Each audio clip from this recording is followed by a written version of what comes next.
ইতিকাফ করা অবস্থায় মোবাইল ব্যবহার করা যাবে কি না? আসসালামু আলাইকুম রহমতুল্লাহি ওয়া বারাকাতুহু। দর্শক শ্রোতা, আলোচনা করছি ইতিকাফ সম্পর্কে কিছু গুরুত্বপূর্ণ প্রশ্ন এবং উত্তর। ইতিকাফ করা অবস্থায় মোবাইল ব্যবহার করা যাবে কি না? ইতিকাফ অবস্থায় ফেসবুক, ইউটিউব, সোশ্যাল মিডিয়ায় মোবাইল ব্যবহার মাকরুহ।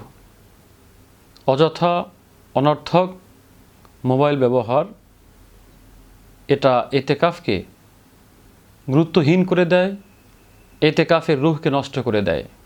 প্রশ্ন: ইতিকাফের জন্য মুখে নিয়ত উচ্চারণ করতে হবে কি না?